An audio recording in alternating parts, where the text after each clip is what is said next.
Welcome to another episode of the IBC Guys. If you are a keen observer of the podcast, you will notice that both Mike and I have the exact same clothes on as we did last episode. That's because we're recording this probably 10 minutes after we recorded the last episode. So no time to change, no wardrobe change in this situation. But last episode, Mike and I got talking about the Kyle Busch situation. We want to respect. We set the goal of 40 minutes. We want to respect that, so we're doing another episode here. Just talking through IULs, why we build our IBC policies around whole life policies and not other permanent products. So we kind of wanted to make sure we thoroughly vetted that conversation as well as wrapped it up in a way that it deserves respect, maybe kind of thing. But before we jump into this podcast exists for three reasons. First is to provide as much information as we can about IBC. We want you to have as much knowledge as you can to make an informed decision, yay or nay, for your family about what this is and what it can do, not only for your immediate cash flow, but for your legacy as a family as well. But the second reason is to provide implementable, actionable examples. Again, this is going to be more theory based than it is for examples. So we may not hit too much on the second goal, but we'll try and sprinkle some in. That'll be something we work towards. But the third one is to share it with as many people as we can. So if you would do all the social media things, like, subscribe, share it with your grandma. I always trying to come up with creative people you run into. Bank tellers, Mike. The gas station attendant at Costco that stands out there and does nothing while everybody pumps their gas. Share it with them. I'll make it a goal to come up with the most random people I can think of. The guy taking the carts in from Kroger. Do they even have gas station attendants anymore? Oh, at Costco, there's a guy. He's in a little hut. He just stands around, I think, to make sure people aren't fighting over pumps. Because I don't know if you've been to Costco. There's at least at our Costco, there's a bunch of people waiting to get gas. I've been to Costco. I didn't know Costco had a gas station. I'm sure there's one where you go. Really? I would think so. I've never been there. But at ours, yeah, the line's probably 10, 15 cars deep, but there's 8 lines. I mean, the gas is cheaper, so if they're at Costco, they get in line to get it. But he helps the old ladies with their credit cards. They don't know what buttons to push. Anyway, we're digressing. But there's an attendant. Share the podcast with them. That would make my day. And then you can email me and say, I helped Steve, the gas station attendant at Costco near me, know more about IBC. And that would put a smile on my face all day. So anyway, those are the 3 goals of our podcast. Let's jump in. To kind of recap, Kyle Busch is in a situation where he has brought a lawsuit against Pacific Life, the agent that helped him secure the policy, as well as a wholesaler, a whole bunch of other people, saying that the returns that he was, I would say, promised, maybe to use the word that he used, are not being realized over the course of the last several years. And as more information has come out, there's 2 sides of the coin. The agent may not have been as above board as needed, and the Bushes may not have been doing everything that they had agreed to do, which kind of put that policy in a tough spot. And I think the Bushes and their team realized maybe this is wasn't what we signed up for, but they're trying to put all the blame on the insurance company and the agent and everybody else involved. But what it has done, it's kind of been a hot topic in the insurance talk. So, Mike and I have found it intriguing. If you listen to this podcast, you may find it intriguing as well. But they built in his words, Kyle Busch's words, portion of the retirement in this IUL.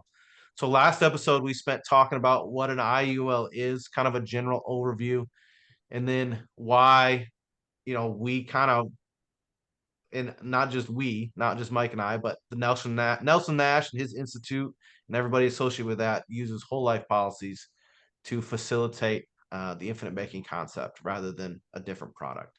So that's kind of a summation, Mike, or a synopsis of what we talked about last time. We kind of had to cut it off with that 40-minute time frame that we try and respect. But if you can, maybe pick up your thoughts where you were, what we were talking about. What's left in the story to tell about IUL and whole life? Right. Well, one thing I do want to point out to everyone is obviously this Kyle Busch has been, in the media and talked about here. I mean, one, because it's recent, but two, obviously Kyle Busch is famous. He's And famous. that's one of the reasons why it's become kind of a big news story. But I want to point out to everyone, like, this isn't the first one.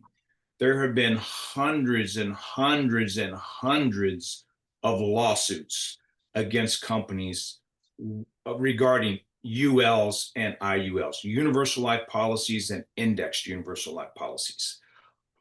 So much so that there's companies have gone bankrupt. Insurance companies have gone bankrupt, specifically A.L. Williams. And you can Google that and look up and do your own research on the whole A.L. Williams. And, they'll probably have some, different reason for, I think they ended up being acquired or bought up by somebody else. And they'll probably state, some politically correct reason, like, well, blah, blah, blah.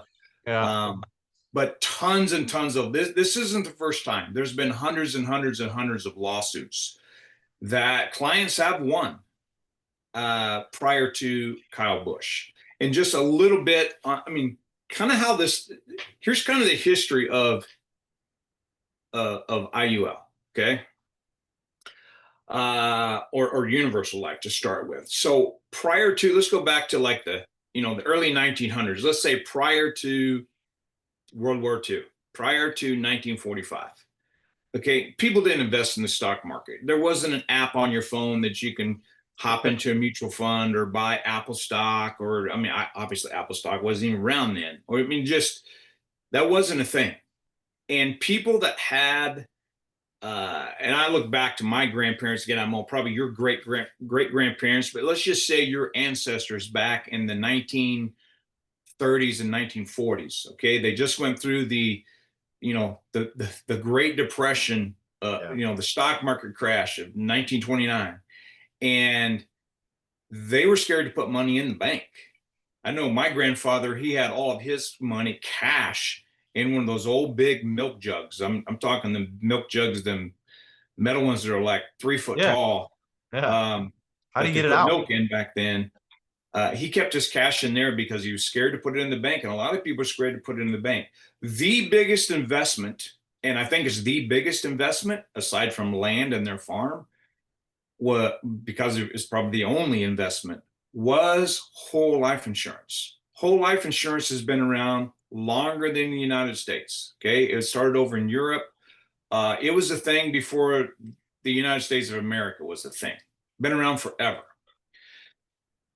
After World War II, we got into what's, the industrial age. All these guys came back and they started going into factories and, making automobiles and the big industrial age.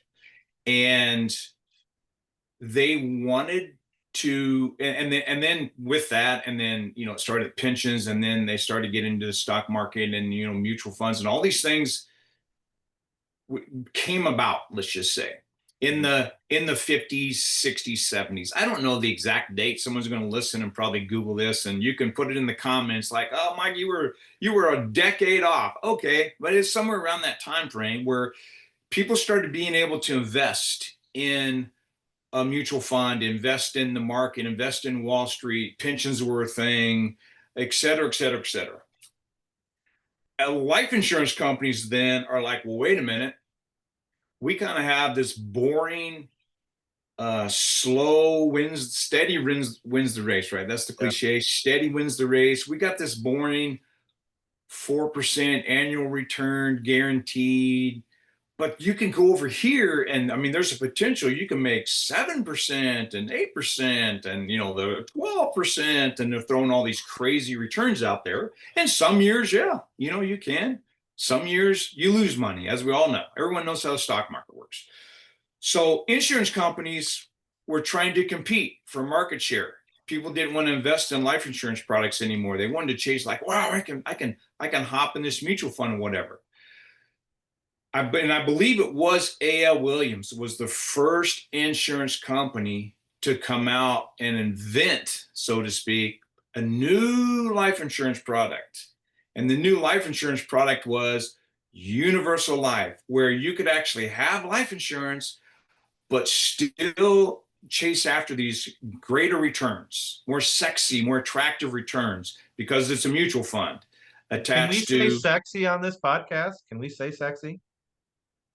uh, I don't think we're going to get in trouble for saying sexy. We'll probably get in more trouble mentioning a famous podcaster that you alluded to. You didn't say his name, but No, I didn't say anybody's or name. these other companies. We're talking about A.L. Williams. A.L. Williams is no longer around, so I'm not worried about that. I'm just busting your chops. But So that's my point, is that these things came up. They kind of designed this product specifically to chase these higher returns and attract the people in the industrial age back in the 50s and 60s and 70s, to try to make a sexier product, a more attractive product for these people, because the insurance companies were losing market share.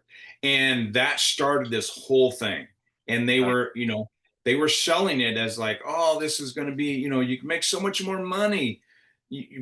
Theoretically, you can, but they don't ever say, obviously, but you can lose so much money too. And so that's how the universal life deal started. It's a new product. I mean, new as in, like, I mean, what is that? Less than 100 years old? Let's say it was 1950, I don't know, somewhere in the 50s, 60s, 70s, way back then.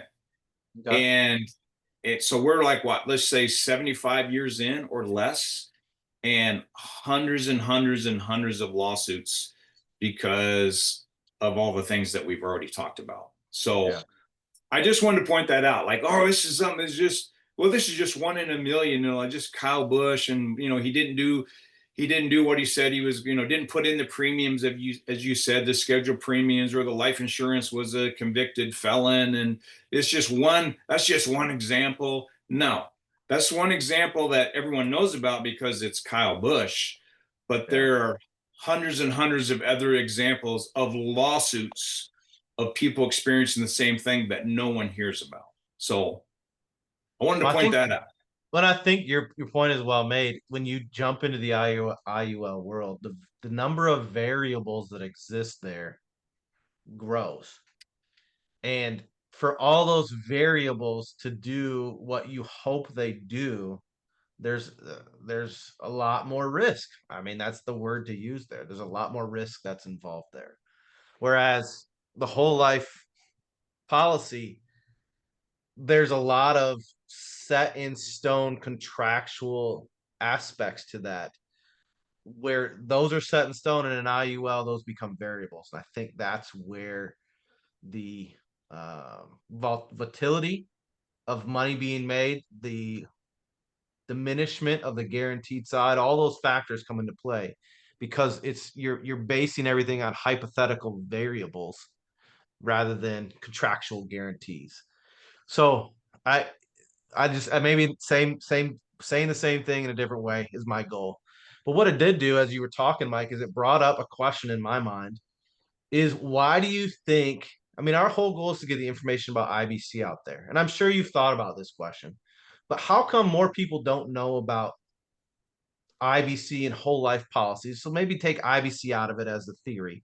But why aren't whole life policies taught in high schools and in college and economic situations as being viable money growth catalysts?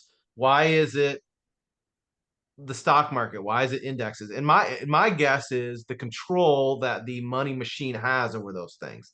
That's my guess as to what you would say, and maybe my opinion in the situation. But you're smiling like you got an answer that's going to last a half an hour. So give it to I'm us. smiling because this topic is a very touchy topic. Okay.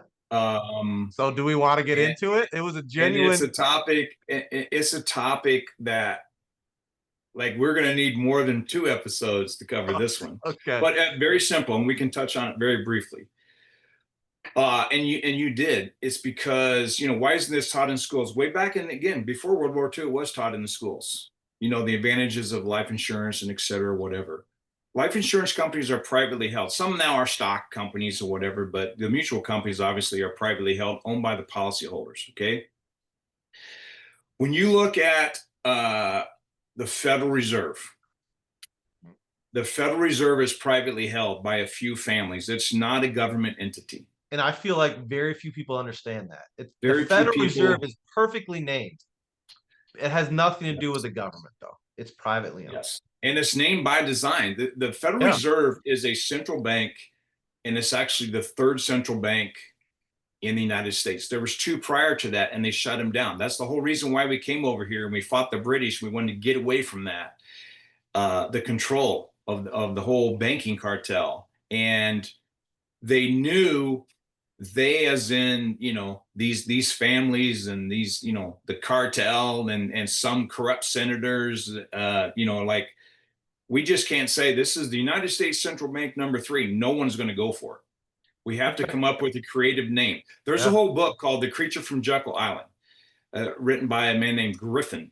It's about, it's a monster book. I've lent it out. I actually lent it out to the vice president of my bank because they didn't even know that the Federal Reserve wasn't federally owned. Like, no, it's privately held. So they're reading that now. So I have it out on loan. But anyway, they knew that Jekyll Island is a little island off of Georgia that was kind of the Hamptons or the Hilton Head Island, the big island back in the day where all these elites would go to take trains down there and then go across and stay on this, exclusive island.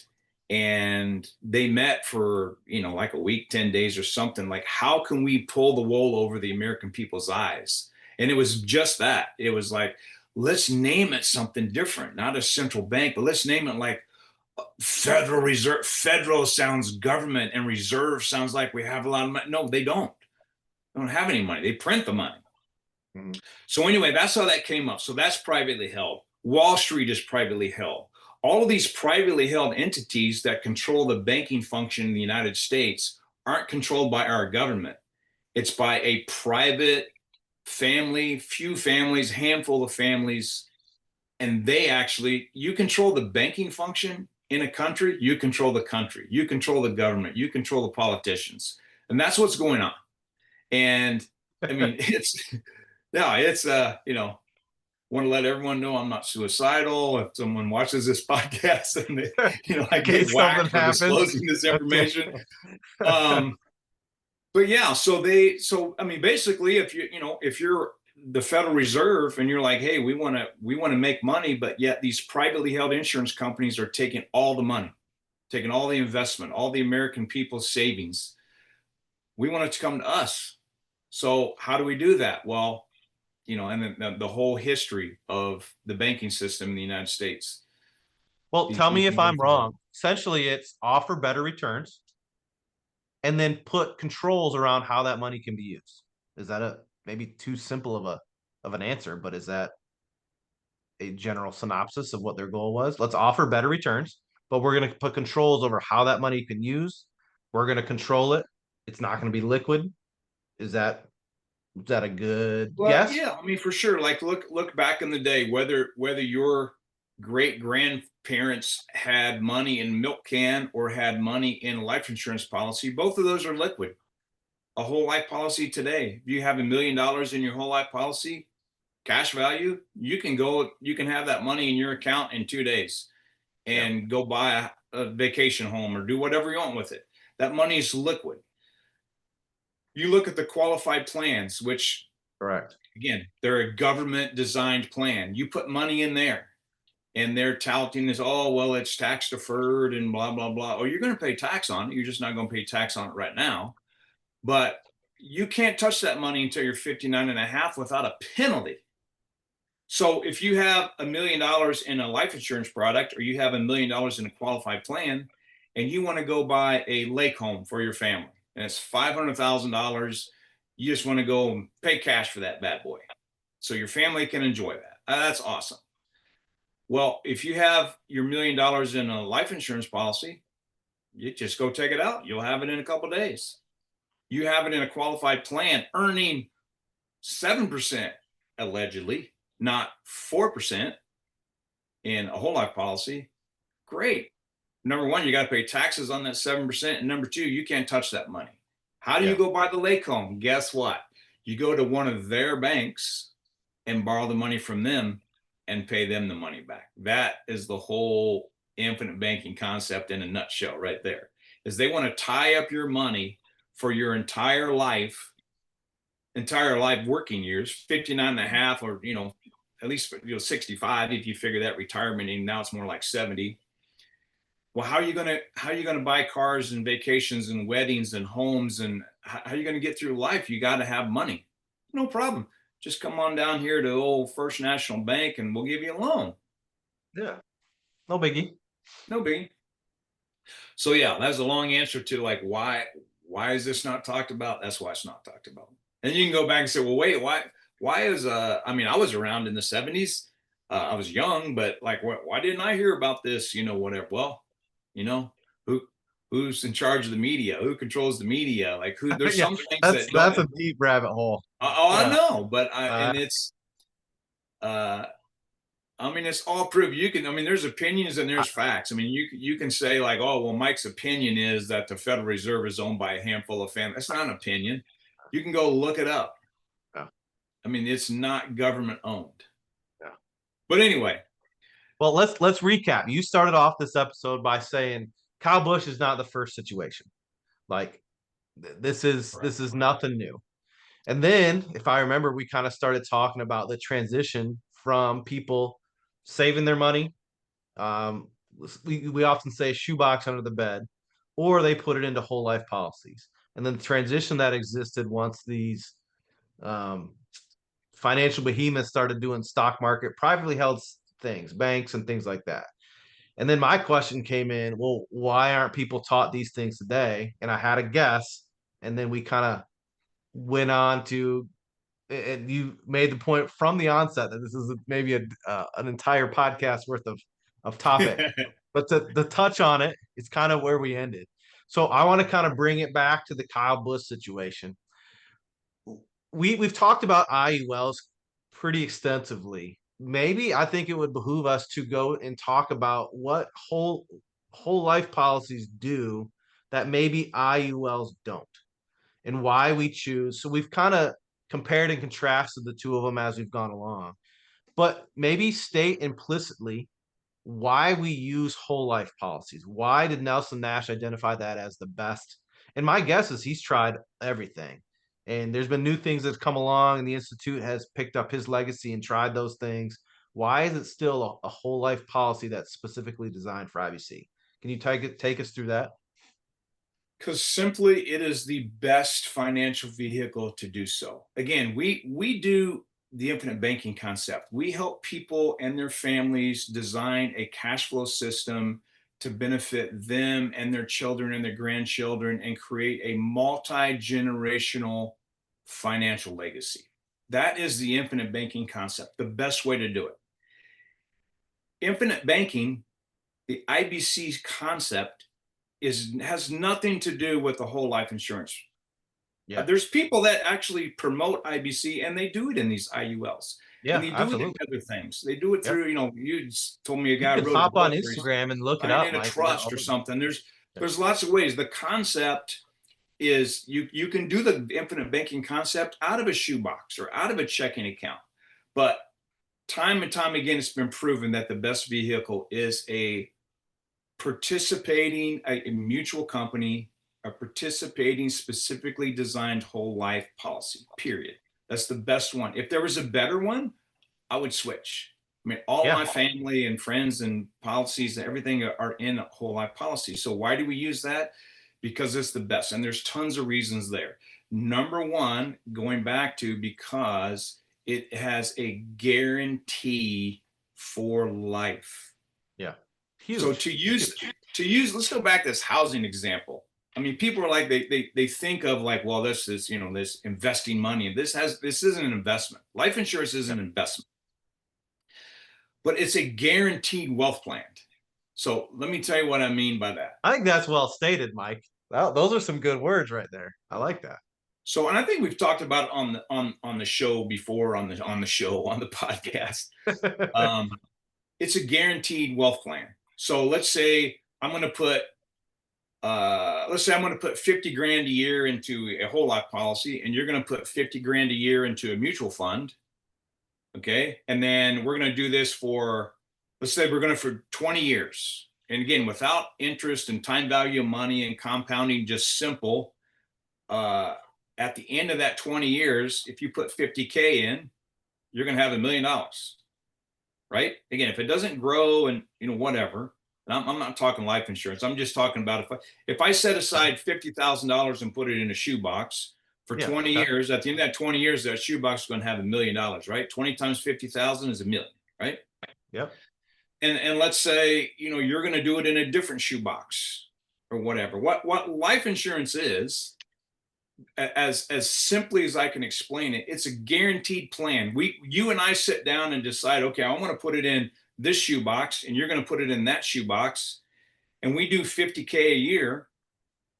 And then you and I, we hop on a plane and we fly somewhere and the plane crashes and you and I die. Okay. Life insurance is like, well, it's a guaranteed wealth plan. Like we had said by contract that if he dies before he reaches that 20 years, we're going to pay his wife that $1 million regardless. That's what life insurance is. Yours is in let's say a mutual fund in your shoebox because it has better returns potentially. Well, if you die in that first year and you put 50 in like I did, your wife's going to get the 50,000 where my wife gets the $1 million. So it's a guaranteed plan.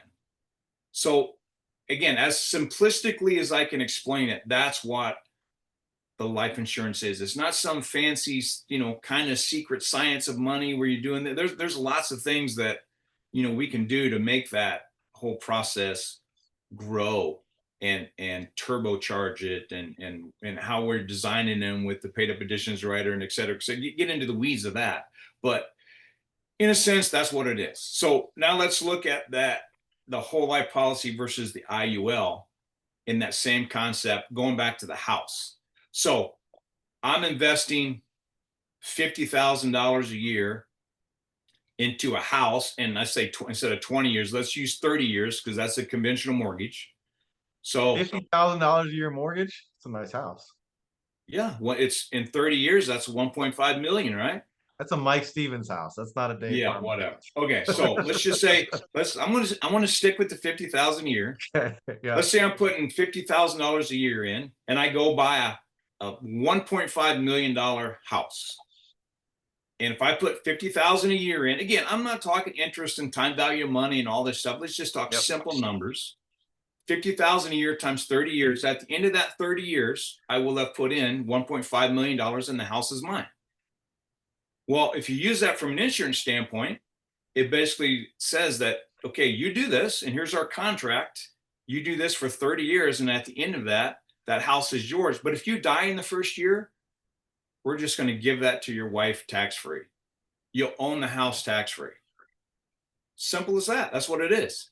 Again, you put $50,000 in that mutual fund for 30 years, and they can say, well, ours isn't going to be 1.5 in 30 years. Ours is going to be 2 million in 30 years. Yeah. Okay, it might not be.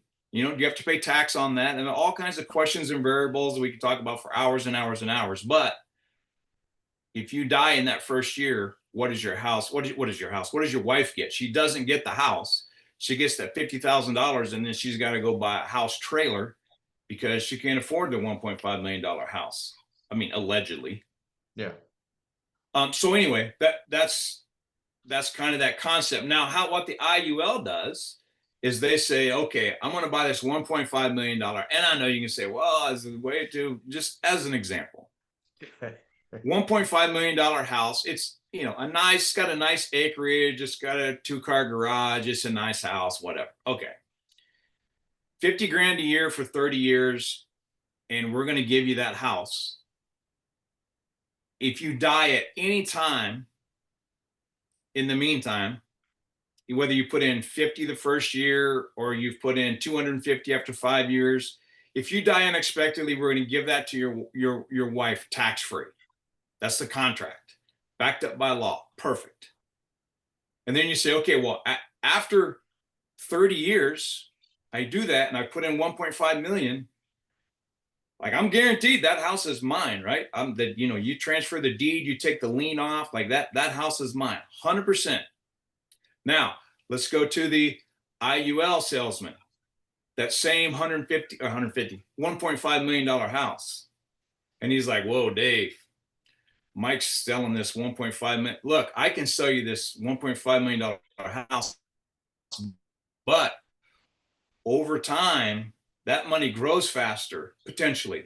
And you're going to have a 4-car garage instead of a 2-car garage. And you're going to have a built-in pool. And you're going to have a Ferrari sitting in there. And you're going to, I mean, this house is going to be worth $2.5 million. Like, because we're just going to grow it faster. Like, awesome. Okay. At the end of that 30 years, I put in $1.5 million. Am I going to be guaranteed to have that $2.5 million? No. Actually, at the end of that 30 years, what you're guaranteed to have is zero. You're going to have to go live on the street. You have nothing. I mean, that's what it is. Yeah, you're guaranteed nothing. You're guaranteed They're nothing. You have the potential of the Ferrari and the 4-car garage and something much better than that, but you also have the potential of losing it. Yes. And with the cost of the insurance, going back to the term, the only thing we can guarantee is nothing, that you're going to have zero.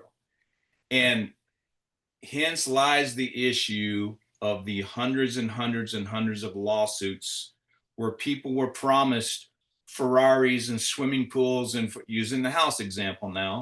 Yeah. That this is going to be so much better than this boring, 2-car garage house in the whole life. And they get to the end of that, or they get to the retirement years, or they get to 75, 80 years old. And they're like, wait a minute, we've put in my whole life savings. And now you're telling me I have nothing.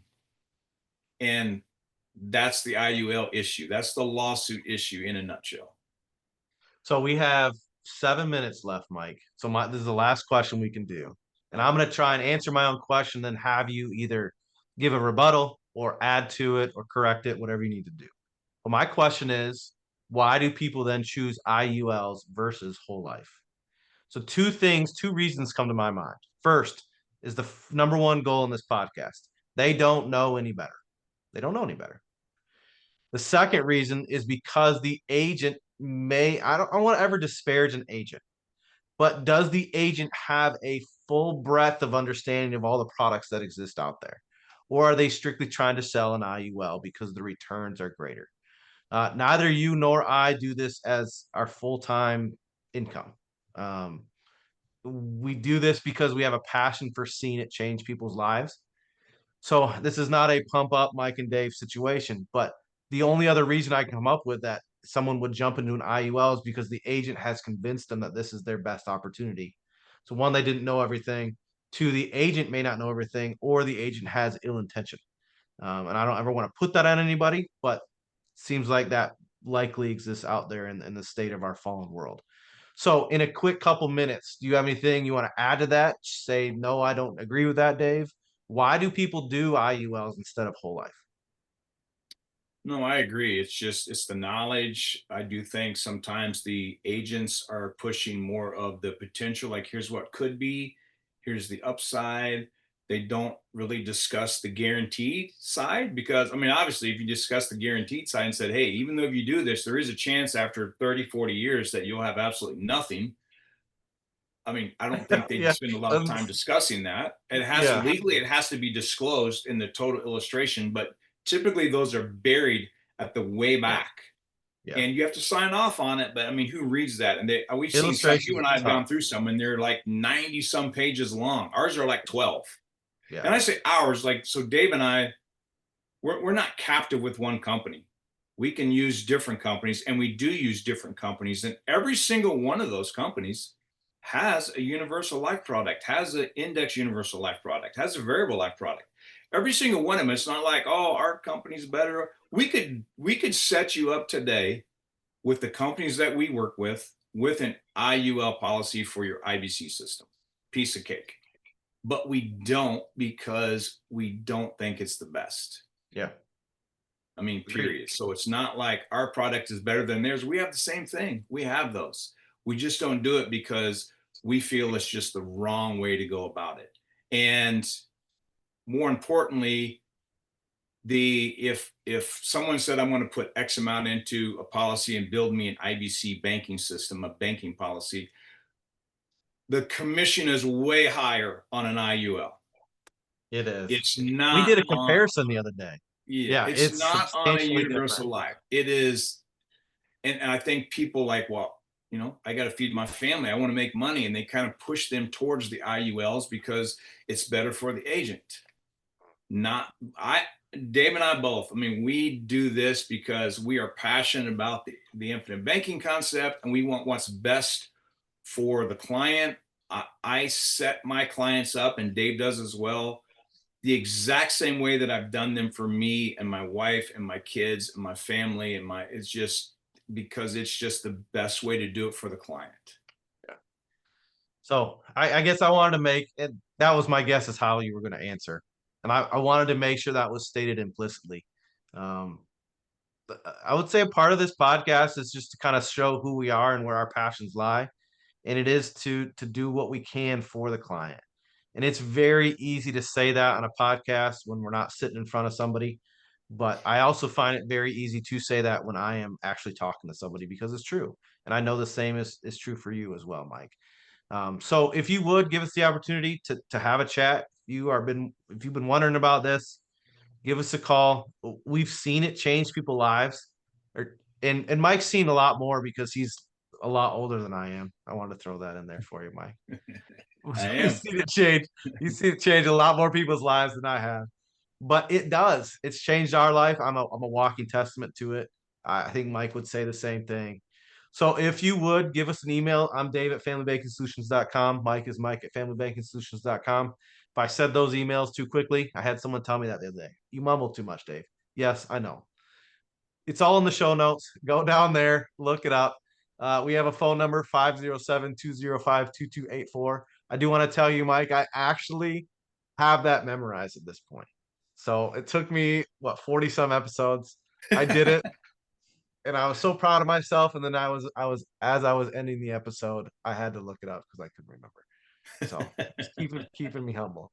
But if you want to call or text that, either Mike or I will answer that. You get to talk with us. Mike, it's always a joy to have you on. Thanks for getting these couple episodes done. You and I had talked about another one with another special guest coming on, so I'm excited about that potential. But yeah, the goal is to get information out there about IBC. So hopefully you have as much information as you can to feel comfortable about making a decision that's best for your family. I don't know if Kyle Busch maybe felt that way. Again, there's a whole bunch that goes into that. But my hope is that you don't find yourself in that situation, and we would like to be a catalyst and you feeling confident moving forward in building your family's legacy. Mike, anything left to say? No? All right. No, good to Okay. go.